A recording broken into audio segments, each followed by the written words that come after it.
The Wales family home buzzed with unusual energy on the morning of May 6, 2023.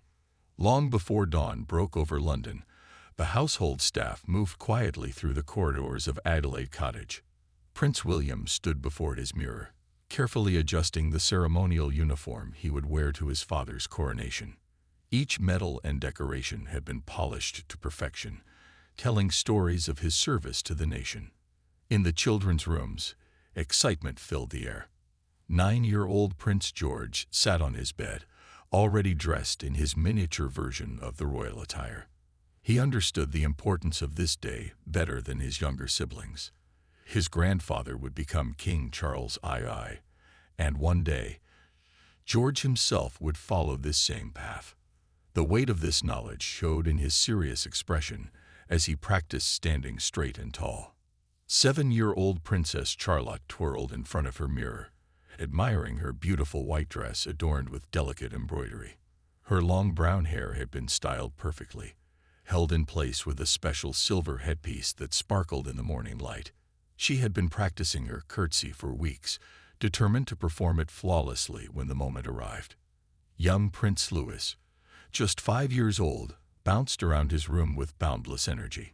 His small suit had been specially tailored for the occasion, though keeping him still long enough to dress him properly proved challenging. He didn't fully understand why everyone seemed so serious, but he knew something very special was happening. His main concern was whether he could bring his favorite toy car to the ceremony. Catherine, Princess of Wales, moved gracefully between the children's rooms, checking every detail.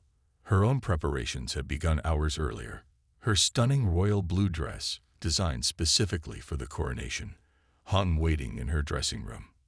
The color had been chosen carefully to complement the ceremonial robes while showing proper respect for the occasion. Her jewelry box lay open, displaying the precious pieces she would wear, each carrying decades of royal history. William found a quiet moment to gather his children in the sitting room. He knelt down to their level, explaining once more what would happen during the ceremony. George listened intently, Charlotte nodded seriously, and Louis fidgeted with his collar. Their father spoke about duty, tradition, and the honor of serving their country. He reminded them that millions of people would be watching, not just in Britain but around the world. The kitchen staff prepared a light breakfast, knowing the family needed sustenance for the long day ahead. Charlotte nibbled on toast, while George reviewed the order of service one more time. Louis managed to spill juice on his shirt, requiring a quick change that sent the staff into efficient action. Catherine and William shared knowing looks across the breakfast table, their partnership evident in these small moments. As the clock struck 7, the atmosphere shifted. Official photographers arrived to capture the family before they departed for Westminster Abbey. The children posed naturally, years of practice making them comfortable in front of cameras. William stood proud in his uniform, while Catherine radiated elegance. Together, they represented the future of the British monarchy. Outside, London was awakening to this historic day. Streets had been decorated with flags and bunting. Thousands of people had camped overnight to secure the best viewing spots along the procession route. Police officers took their positions while military personnel conducted final security checks. The city transformed into a living celebration of British tradition. In their final moments at home, the Wales family gathered for a private prayer. They held hands in a circle, William's deep voice leading them in words of gratitude and hope. Even Louis stayed quiet during this solemn moment. When they finished, Catherine adjusted Charlotte's headpiece one last time, while William straightened George's tie. The sound of approaching vehicles signaled that their departure time had arrived. Palisades appeared at the door, confirming that everything was ready. The Wales family took deep breaths, preparing to step into history. Today would be remembered forever, and they would play their part with dignity and grace. The private quarters of Adelaide Cottage hummed with controlled activity as the Wales family prepared for their grandfather's coronation. Catherine stood before her full-length mirror while her dresser made final adjustments to the royal blue Alexander McQueen gown. The dress featured intricate embroidery representing the 4 nations of the United Kingdom. Each thread had been carefully placed to create a masterpiece worthy of this historic occasion. William paced the hallway outside the children's rooms, occasionally checking his watch. Years of military training had made him acutely aware of timing, and today's schedule allowed no room for delays. He could hear George practicing his walking pace in his room, counting steps as he'd been taught by the palace protocol officers. Charlotte sat perfectly still as her hairdresser secured the final pins in her elaborate hairstyle. She had specifically requested a style similar to her mother's, wanting to look grown-up for such an important day. Her white dress, created by the same designer who made her mother's gown, featured delicate floral embroidery that caught the light beautifully. She wore white leather shoes that had been broken in carefully over the past week to ensure comfort during the long ceremony. Louis presented the biggest challenge of the morning. His energy seemed to double with the excitement of the day. His nanny chased him around his room, trying to keep his outfit clean and properly arranged. He had already attempted to slide down the hallway in his new shoes and had been caught trying to sneak his toy soldiers into his pockets. Catherine arrived just in time to calm him with a gentle word and a promise that he could play with his toys after the ceremony. The family's private secretary entered the sitting room with last-minute updates. Weather reports promised clear skies, perfect for the planned flight past. The processional route was secure, with crowds already 10 deep in some areas. Television crews from around the world had set up their equipment, ready to broadcast the ceremony to an estimated 2 billion viewers. William gathered his children for a final briefing. He showed them a diagram of Westminster Abbey, pointing out where they would sit and explaining the key moments of the ceremony. George asked intelligent questions about the regalia, while Charlotte wanted to know about the music that would be played. Louis was most interested in whether there would be snacks during the long service. Catherine's mother, Carol Middleton, called to wish the family well. The children took turns speaking to their grandmother, who reminded them how proud she was. This personal touch helped calm their nerves and reminded them that beyond the pageantry, this was ultimately a family celebration. The palace chefs sent up a selection of light snacks, knowing the children would need energy for the hours ahead. Finger sandwiches, fruit, and small pastries were arranged on silver platters. Charlotte ate delicately, careful not to drop anything on her dress, while Louis required a napkin tucked into his collar like a bib. Professional photographers arrived for the official pre-ceremony portraits. The family posed in various combinations, William with George, Catherine with Charlotte and Louis, and all 5 together. These images would become part of the official historical record, preserved in the royal collection for future generations. As departure time approached, the household staff lined up in the entrance hall. Many had served the family for years and felt the emotion of the moment. The butler, who had been with the royal household for 3 decades, struggled to hide his tears as he opened the front door.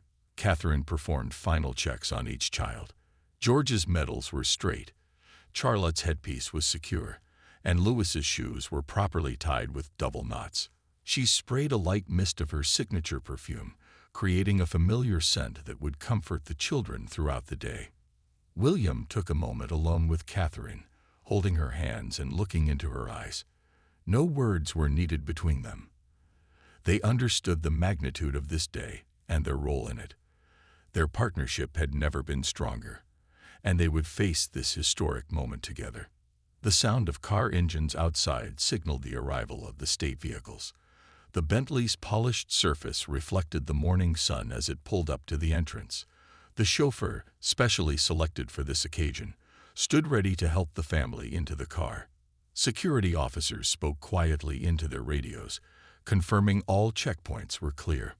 With deep breaths and straight backs, the Wales family prepared to leave their private sanctuary and enter the public stage of history. The morning sun cast long shadows across London as the Wales family stepped out of Adelaide Cottage. The state Bentley gleamed in the morning light, its royal standard fluttering gently in the breeze. William helped Catherine into the car first, her royal blue gown carefully arranged to prevent wrinkles. The children followed, with George leading the way as the eldest. Inside the luxurious vehicle, the family settled into the plush leather seats. Louis immediately pressed his face against the window, fascinated by the motorcycle outriders who would escort them through London. Charlotte sat primly beside her mother, her hands folded neatly in her lap. George took his position next to his father, trying to mirror William's composed posture.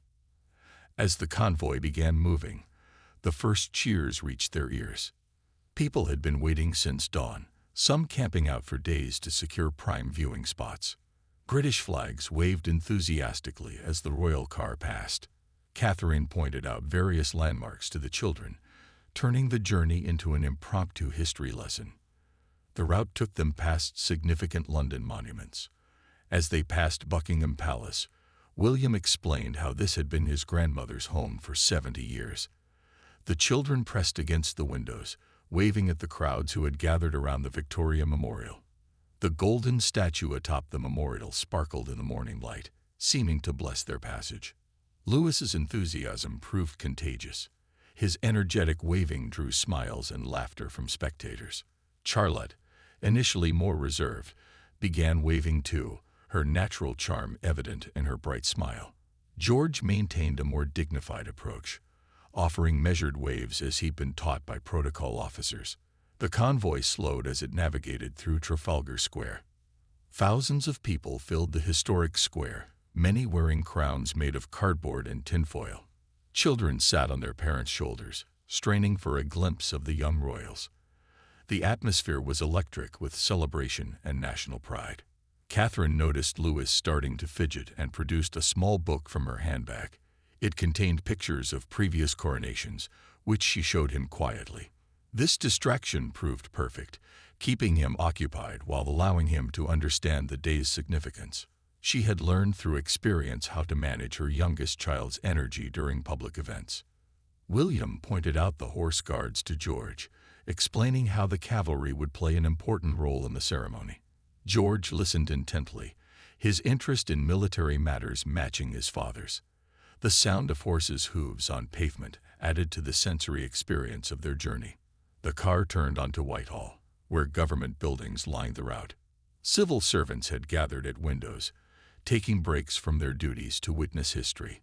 The Minister of Defense stood at attention as the royal convoy passed, a gesture William acknowledged with a subtle nod. As they approached Westminster, the crowds grew even denser. Police officers linked arms to hold back the enthusiastic spectators.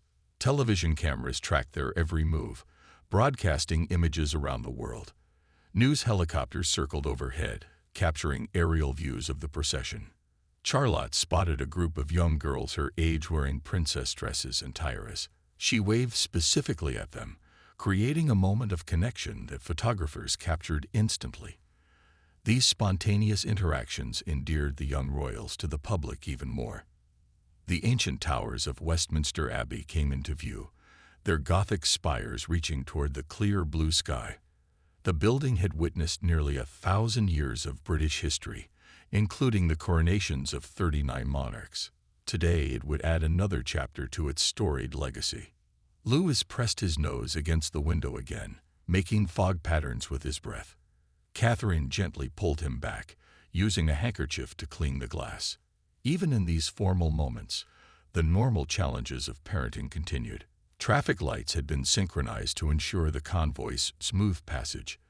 The journey that would normally take 45 minutes in London traffic had been reduced to a carefully timed 20-minute procession.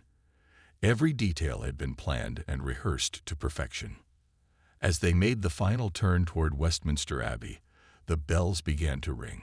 The sound resonated through the car, adding gravity to the moment. William took Catherine's hand, squeezing it gently. They had made this journey to the Abbey before, for their own wedding 12 years earlier.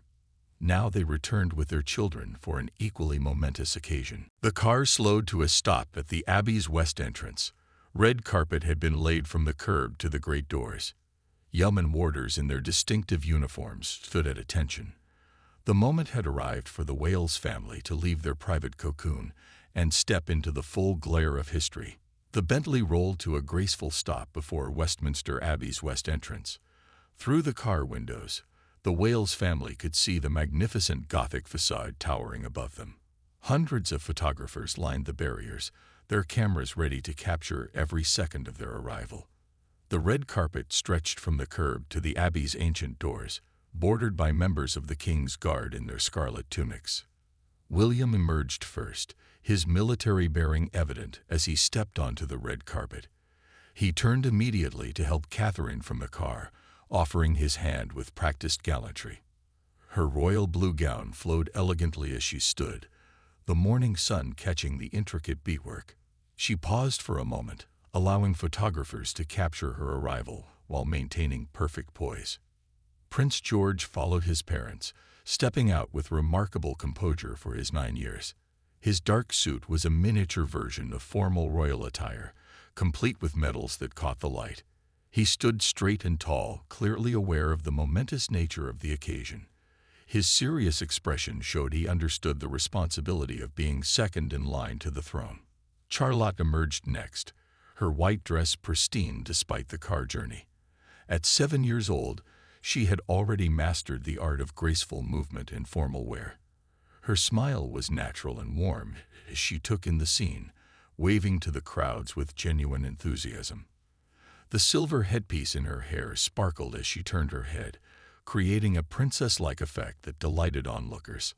Young Louis required more assistance, with William lifting him from the car to ensure his outfit remained neat. At 5 years old, he was the wild card of the group, his energy barely contained by the formal occasion. His eyes widened at the sight of so many people, and he immediately began waving with both hands, earning affectionate laughter from the crowd. The family paused on the red carpet, creating a perfect photo opportunity. They stood in formation, William and Catherine flanking their children, with George in the center and Charlotte and Louis on either side. The image would become one of the defining photographs of the coronation, symbolizing the future of the monarchy. The Dean of Westminster emerged from the abbey to greet them personally. This ancient tradition dated back centuries, welcoming royal guests to the sacred space. He bowed deeply to William and Catherine before addressing a few words to each child. George shook his hand formally, Charlotte performed a small curtsy, and Louis offered an enthusiastic high-five that broke protocol, but charmed everyone present.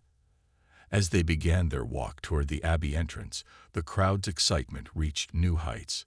Thousands of voices called out greetings and good wishes. Union Jack flags waved frantically. Children in school uniforms pressed against the barriers, having been given special permission to witness this historic moment.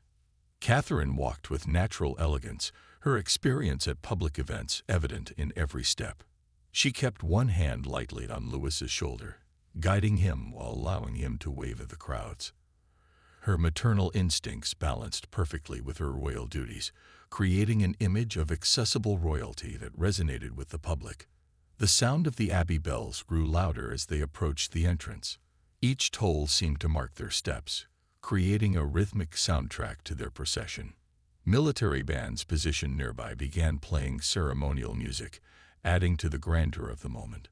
Charlotte noticed a group of girl guides in the crowd and waved specifically at them. Having recently joined the Brownies herself, she felt a connection to these young women in uniform. Her targeted wave created a special moment that photographers captured, showing her growing awareness of her public role. The ancient wooden doors of Westminster Abbey stood open before them. Through the entrance, they could glimpse the soaring nave decorated with flowers and banners. The interior glowed with golden light from hundreds of candles, and the morning sun streaming through stained glass windows. William paused at the threshold, allowing his family to gather around him. This was more than just an entrance. It was a passage from the public sphere into a sacred space where his father would be crowned king. He looked at each of his children, ensuring they were ready for what lay ahead. The sounds of the outside world faded as they stepped into the abbey's cool interior. The transformation was immediate and profound. From the chaos of crowds and cameras, they entered a space of ancient reverence and ceremony. Their footsteps echoed on the stone floor as they began their walk down the long aisle. Behind them, the great doors remained open as other dignitaries arrived. But for this moment, the Wales family held center stage, their arrival marking the key moment in the coronation proceedings. They had successfully navigated the journey from private family to public figures, maintaining both dignity and warmth throughout.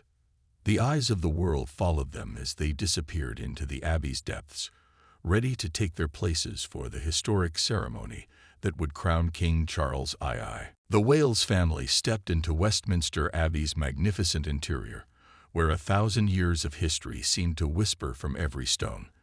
The vast nave stretched before them, its soaring Gothic arches reaching toward heaven. Sunlight streamed through ancient stained glass windows, painting the floor with jeweled patterns of red, blue, and gold. The air carried the mingled scents of flowers, incense, and old stone.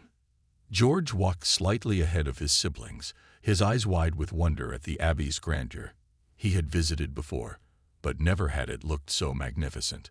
White and gold flowers adorned every column, creating natural pillars of beauty. The coronation carpet, deep blue with gold thread, ran the length of the nave, guiding their path toward the sanctuary. Charlotte held Louis's hand firmly as they processed down the aisle. Her younger brother's head swiveled constantly, trying to take in everything at once. The organ pipes towering above them particularly fascinated him. When a few notes rang out in preparation for the ceremony, he jumped slightly, then giggled at the powerful sound.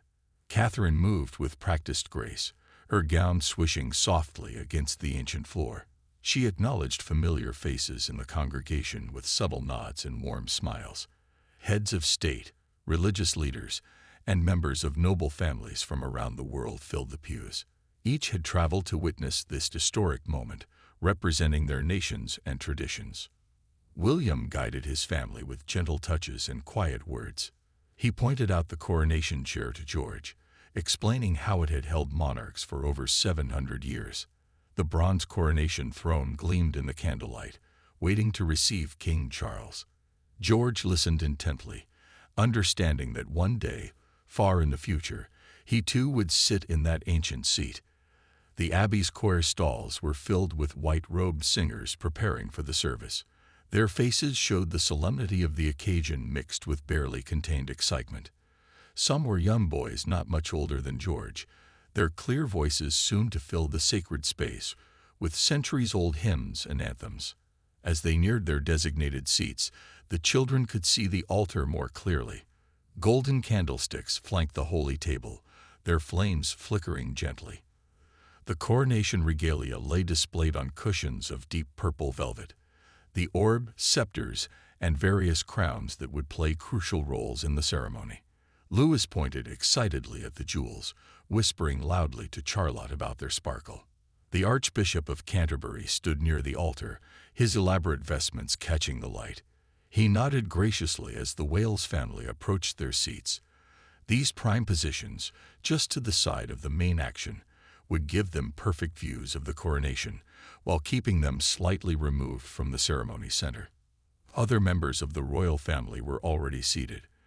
Princess Anne offered a warm smile to the children, while Prince Edward helped his own children settle into their places.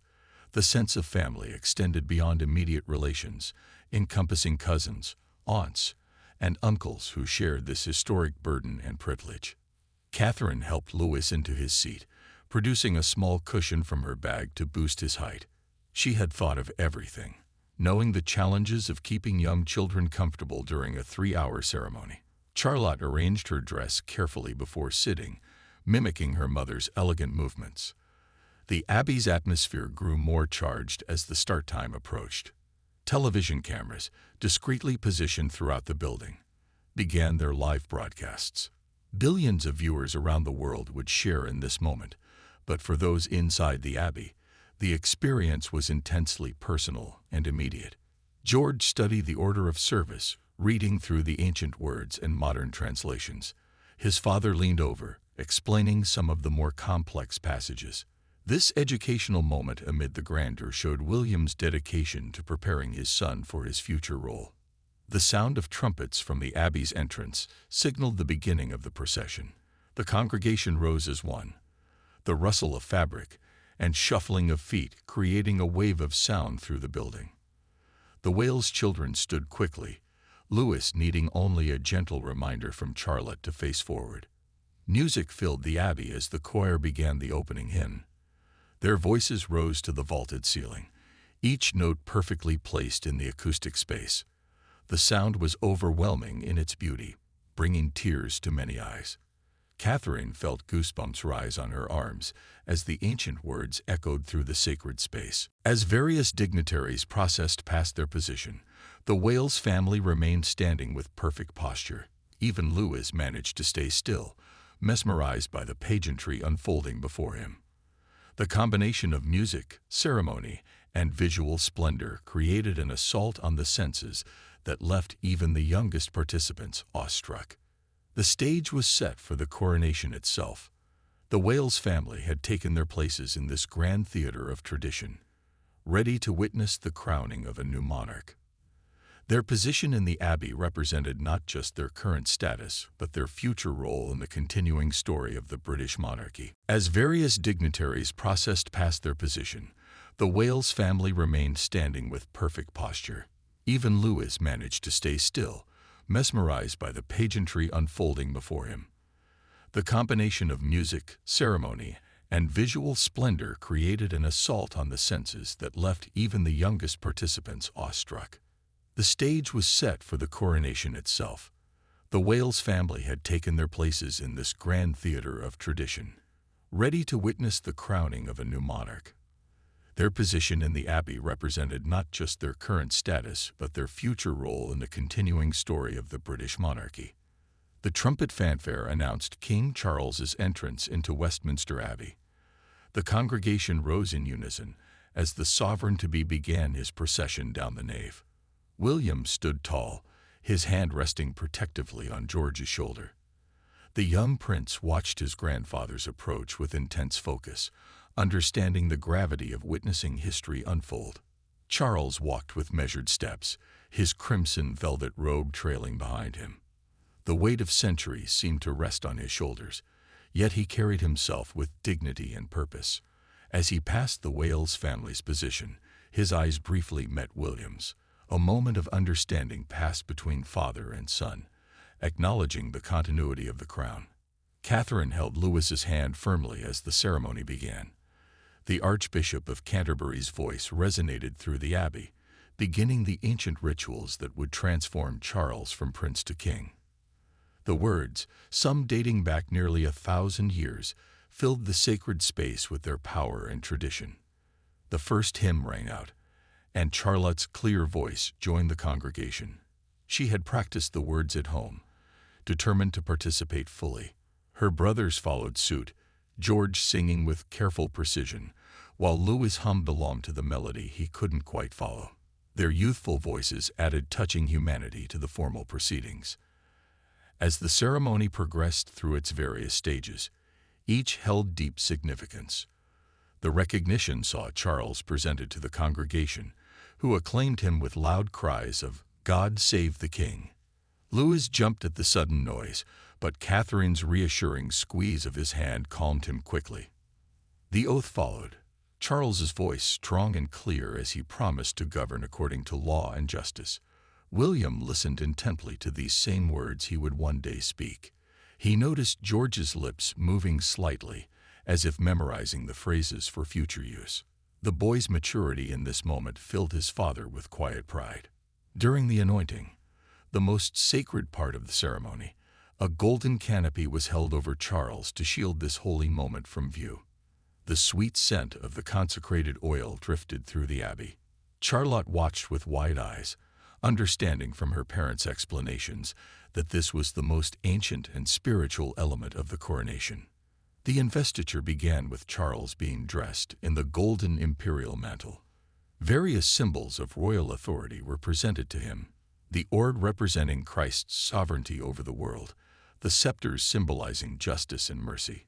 George leaned forward in his seat, studying each regalia piece with the intensity of a scholar. Then came the moment everyone awaited. The Archbishop lifted the St. Edward's crown, its purple velvet cap, and golden frame studded with precious stones. The abbey fell silent as he held it above Charles's head. Even Lewis seemed to sense the magnitude of the moment, his usual fidgeting stilled. God save the King, the Archbishop proclaimed as he lowered the crown onto Charles's head. The abbey erupted in celebration. Bells rang out across London, their peals carrying the news to the waiting world. The congregation rose to sing the national anthem with unprecedented fervor. William's eyes glistened with unused tears as he watched his father crowned. The reality of his own future struck him powerfully. One day, he would sit in that chair, feel that crown's weight, make those same promises. He glanced at George, seeing the same realization dawn in his son's young face. Catherine noticed the emotional moment between father and son. She reached across to take William's hand, offering silent support. Their partnership would be crucial in the years ahead, preparing George for the destiny that awaited him while ensuring all their children found their own paths within the royal framework. The homage followed, with William approaching his father to pledge his loyalty. This moment particularly captivated the children, watching their father kneel before their grandfather. William's voice was steady as he spoke the ancient words of fealty, his military bearing evident even in this act of submission. As William returned to his seat, George whispered a question about the pledge. William explained quietly that one day George would make the same promise to him. The boy nodded solemnly, adding another layer to his understanding of royal duty and family bonds. Throughout the long ceremony, the Wales children displayed remarkable composure. Charlotte helped Louis with his order of service, pointing out their place in the proceedings. George sat ramrod straight, his attention never wavering from the ceremony. Even Louis managed to contain his energy, perhaps sensing the historic nature of the moment. The ceremony moved toward its conclusion with the benediction. The Archbishop's blessing rang out over the congregation, invoking God's protection over the new king and his realm. As the final Amen echoed through the abbey, the transformation was complete. Charles had become King Charles II, anointed and crowned in the sight of God and his people. The recessional began with a triumphant organ voluntary. The newly crowned king processed out of the abbey, followed by members of the royal family. The Wales family waited their turn, allowing the children a moment to absorb what they had witnessed. As they prepared to leave their seats, Catherine straightened Louis's collar one final time. Charlotte smoothed her dress, and George checked his posture. Together, the Wales family prepared to process out of the abbey, having played their part in one of history's great ceremonies. They had witnessed the making of a king and glimpsed their own futures in the ancient rituals of the crown. The ceremony drew toward its close as the Wales family remained in their seats, watching the final rituals unfold. The atmosphere in Westminster Abbey had shifted from solemn anticipation to joyful celebration. The newly crowned King Charles II sat upon the throne, the weight of sovereignty now officially upon his shoulders. William observed his father with deep emotion, recognizing the profound transformation that had just occurred. George tugged gently on his father's sleeve, whispering questions about specific moments in the ceremony. William bent down, explaining in hushed tones the significance of each ritual they had witnessed. The boy absorbed every word, his young mind processing the reality that he had just watched his grandfather become king, and that one day these same ceremonies would surround his own father. Catherine noticed tears gathering in William's eyes as he watched his father receive the homage of the bishops. She squeezed his hand supportively, understanding the complex emotions running through her husband. Pride mixed with the sobering realization of mortality, knowing that this crown would only pass to him upon his father's death. Such was the bittersweet nature of royal succession. Charlotte demonstrated remarkable perception for her 7 years. She noticed her father's emotion and reached over to pat his arm comfortingly. This small gesture, so naturally given, showed the empathy that would serve her well in her future royal role. Catherine smiled at her daughter's kindness, seeing in her the makings of a true princess who understood that royalty meant service and compassion. Louis, despite his young age, seemed to sense the emotional weight of the moment. He had been unusually quiet during the latter part of the ceremony, his typical energy subdued by the grandeur surrounding him. Now he climbed partially onto Catherine's lap, seeking the comfort of his mother's embrace, while keeping his eyes fixed on his crowned grandfather. The choir began a triumphant anthem, their voices filling the abbey with glorious sound. The music seemed to lift everyone's spirits, transforming the solemnity into celebration. William straightened in his seat, composing himself for the public moments ahead. He knew cameras would capture every expression, and he wanted to project strength and stability for the nation. As various dignitaries paid homage to the new king, the Wales children watched with fascination. George particularly studied the different protocols, noting how each peer approached the throne differently according to their rank. His intellectual curiosity about these matters pleased both his parents, showing an early aptitude for understanding the complexities of royal protocol. Catherine whispered explanations to Charlotte and Louis, helping them understand what they were seeing. She had prepared extensively for this moment, reading historical accounts of previous coronations to better guide her children through the experience. Her preparation paid off as both children remained engaged despite the ceremony's length. The moment arrived for the royal family to prepare for the procession out of the abbey. William stood first, helping Catherine to her feet while keeping a watchful eye on the children. George straightened his jacket, Charlotte smoothed her dress, and Louis stretched after sitting for so long. The family formed their line, ready to follow in the recessional. As they waited their turn, William placed his hands on George's shoulders. Father and son shared a meaningful look, an acknowledgement of their shared destiny and the path that lay ahead. George nodded almost imperceptibly, showing understanding beyond his years. This silent communication spoke volumes about the bond between them and their acceptance of royal duty. The organ swelled with the recessional voluntary as the procession began to move. The Wales family fell into step, walking with practiced precision down the abbey's long nave. Charlotte and Louis flanked their parents, while George walked slightly ahead, already showing the bearing of a future king. Sunlight streamed through the abbey's windows, creating pools of colored light on the ancient floor. As they passed through these rainbow patches, Louis couldn't resist a small skip of delight. Catherine's gentle hand on his shoulder reminded him of proper decorum, but her smile showed she understood his joy. The congregation rose as the royal family passed, many bowing or curtsying despite the modern relaxation of such protocols. The Wales family acknowledged these gestures with warm smiles and subtle nods. They represented the future of the monarchy. Accessible, relatable, yet maintaining the dignity of their position. As they neared the abbey's great doors, the sound of bells grew louder. All across London, church bells rang in celebration of the new king. The joyful peals created a soundtrack for their exit, marking this historic moment with ancient tradition. The children's faces lit up at the cacophony of sound, their formal composure cracking slightly to reveal their youthful excitement. William paused at the threshold, allowing his family to gather around him. In moments, they would emerge into the public eye, where thousands waited to catch a glimpse of them. He looked at each of his children, pride evident in his expression. They had conducted themselves perfectly throughout the long ceremony, showing maturity and understanding beyond their years. Catherine adjusted Louis's collar one final time and gave Charlotte's hand a reassuring squeeze. She met William's eyes, and together they prepared to step out of the sacred space and into their public roles. The private family moment was ending, but the memory of witnessing this historic coronation would bind them forever. With heads held high and hearts full of pride, the Wales family prepared to emerge from Westminster Abbey, ready to face the celebrating crowds and begin the next chapter of their royal journey. The state carriages rolled through London streets as the Wales family made their way from Westminster Abbey to Buckingham Palace.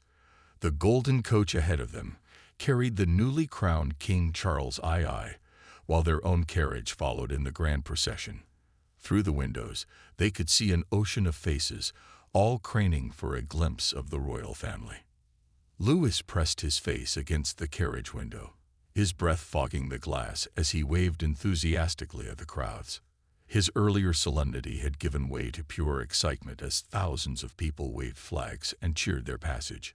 Charlotte sat beside him, her waves more measured but equally warm, while George maintained a dignified composure that belied his 9 years.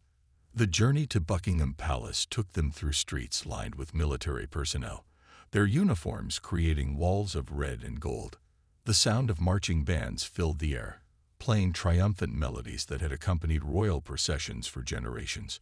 William pointed out different regiments to George, who showed keen interest in the military pageantry. Catherine kept a gentle hand on Louis's shoulder, preventing him from bouncing too enthusiastically in his seat. She had packed small snacks and water bottles, knowing the children would need sustenance after the long ceremony. Her foresight proved valuable as Louis eagerly accepted a biscuit, careful not to drop crumbs on his formal outfit. As they approached Buckingham Palace, the crowds grew even denser. The Victoria Memorial was surrounded by thousands of well-wishers who had waited hours for this moment. Flags of all sizes waved in the afternoon breeze, creating a sea of red, white, and blue. The atmosphere was electric with celebration and national pride. The carriage swept through the palace gates into the quadrangle. Palace staff lined the entrance, applauding as the royal family arrived. These were people who had served the family for years, sharing in both public triumphs and private moments. Their genuine smiles reflected the joy of the occasion. Inside the palace, the family had a brief respite before the balcony appearance. Catherine quickly checked the children's appearances, smoothing hair and straightening clothes. Louis had somehow managed to untuck part of his shirt during the carriage ride, requiring quick maternal intervention. Charlotte helped by wiping a smudge from her younger brother's cheek. William consulted with palace officials about the timing of the balcony appearance. The crowds outside had swelled to unprecedented numbers, with estimates suggesting over 1 million people packed into the areas around Buckingham Palace. The Metropolitan Police reported good spirits among the crowd, with families having picnics and children wearing paper crowns. The moment arrived for the royal family to take their positions. They climbed the stairs to the balcony room, where other members of the royal family were already gathering. King Charles stood at the center, still wearing the imperial state crown, though he had changed into lighter robes for comfort. As the balcony doors opened, a tremendous roar rose from the crowd below. The sound was overwhelming, a physical wave of celebration that seemed to shake the palace walls. Louis's eyes widened at the noise, and he instinctively reached for his mother's hand. Catherine gave it a reassuring squeeze as they stepped out onto the balcony. The view was breathtaking. The mall stretched into the distance, completely filled with people as far as the eye could see. Union Jack flags created a patriotic mosaic across the crowd. Children sat on their parents' shoulders. Elderly people in wheelchairs had been given prime positions, and families from every background in Britain had come together in celebration. The Wales family took their positions, with the children standing in front of their parents. George stood tall, his hand raised in a proper royal wave. Charlotte's natural grace shone as she waved to different sections of the crowd, making sure to acknowledge people in every direction. Louis, overcome with excitement, began waving with both hands, his enthusiasm infectious. Then came the moment everyone had been waiting for, the flypast. The distant sound of aircraft engines grew louder as the Royal Air Force approached. First came the helicopters, their rotors creating a rhythmic thunder. Then the transport aircraft, flying in perfect formation. The crowd's cheers grew even louder as each wave of aircraft passed overhead. Louis jumped with excitement as the historic aircraft appeared, Spitfires and Hurricanes from the Battle of Britain Memorial Flight. Their propeller engines created a nostalgic sound that brought tears to many eyes. William lifted Louis slightly so he could see better, father and son sharing the wonder of the moment. The climax came with the Red Arrows, the Royal Air Force's aerobatic team. They roared over the palace trailing red, white, and blue smoke, painting the sky with the colors of the Union Jack. The precision of their formation was breathtaking, their smoke trails creating a patriotic canopy over the celebrating capital. Charlotte pointed excitedly at the colored smoke, her usual composure forgotten in the spectacle. George watched with intense concentration, possibly dreaming of his own future military service. The entire family stood transfixed as the aircraft disappeared into the distance, leaving their colorful trails slowly dissipating in the afternoon sky. King Charles turned to wave once more to the crowd, and the Wales family joined him. This was their moment. 5 generations of the monarchy visible together, representing both tradition and the future. Photographers captured these images that would define the coronation in public memory. As they prepared to return inside, Louis gave one final enthusiastic wave, blowing kisses to the crowd below. His spontaneous gesture brought laughter and cheers from the onlookers. Catherine and William exchanged amused glances, knowing this moment would be replayed countless times in years to come. The balcony doors closed, muffling the sound of the still cheering crowd. The Wales family had played their part perfectly in this historic day. They had shown dignity during the ceremony and warmth during the celebration, embodying the modern monarchy's balance between tradition and accessibility. Once home, the formal attire came off with relief. William helped George remove his medals and carefully placed them in their presentation box, explaining again the significance of each one. The boy handled them reverently, understanding their importance not just as decorations, but as symbols of service and duty passed down through generations. Catherine assisted Charlotte out of her elaborate dress, hanging it carefully in the wardrobe. The young princess chatted excitedly about her favorite moments from the day. The beautiful music in the abbey, the colorful flypast, and the sea of happy faces from the palace balcony. Her mother listened attentively, knowing these memories would shape Charlotte's understanding of her royal role. Louis, now fully awake after his brief nap in the car, bounced around his bedroom in his pajamas, recreating the airplane sounds from the flypast. His energy had returned in full force, making bedtime preparations a challenge. William scooped him up playfully, carrying him to the bathroom for teeth brushing, while making airplane noises that sent Louis into giggles. The family gathered in the children's playroom for a quiet dinner. The palace kitchen had sent over simple comfort food, shepherd's pie and vegetables, followed by chocolate pudding. After the formal breakfast and ceremonial lunch, this normal meal felt wonderfully grounding. They ate together, sharing observations from the day in a relaxed atmosphere.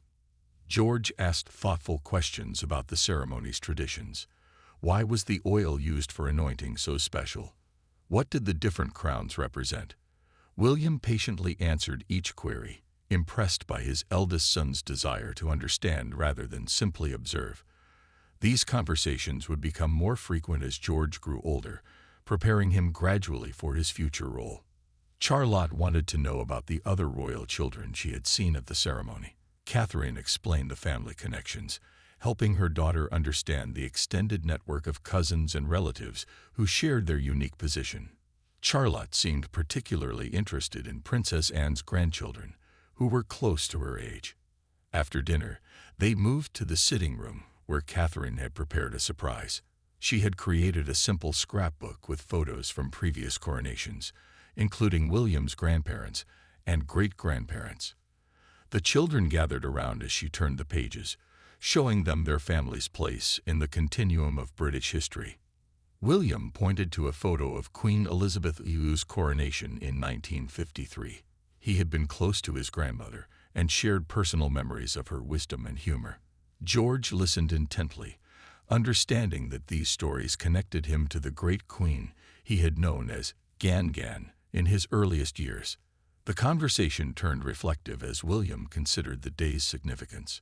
He spoke to his children about duty and service, explaining that being royal meant dedicating their lives to others. Even Louis seemed to grasp the basic concept, though his understanding was limited to helping people like superheroes do. Catherine added her perspective, emphasizing that each of them would find their own way to serve. Not everyone would be king, she explained, looking meaningfully at Charlotte and Louis. But everyone in their family had important roles to play. Charlotte nodded seriously, while Louis declared he wanted to be a pilot who rescued people. As bedtime approached, they conducted their usual routine with extra care. Each child was tucked in personally by both parents, receiving individual attention after the very public day. George received an extra hug as William recognized the weight of understanding that had settled on his young shoulders. In Charlotte's room, Catherine spent extra time brushing her daughter's hair and listening to her process the day's events. The little princess had questions about her own future role, showing wisdom beyond her 7 years. Catherine assured her that she would always have choices and support in finding her path. Louis required 3 stories before settling down, his mind still racing with images from the day. William chose tales of knights and kingdoms, gently connecting them to the real ceremonies they had witnessed. Finally, the youngest Wales drifted off to sleep, clutching his toy car, and occasionally murmuring about airplanes.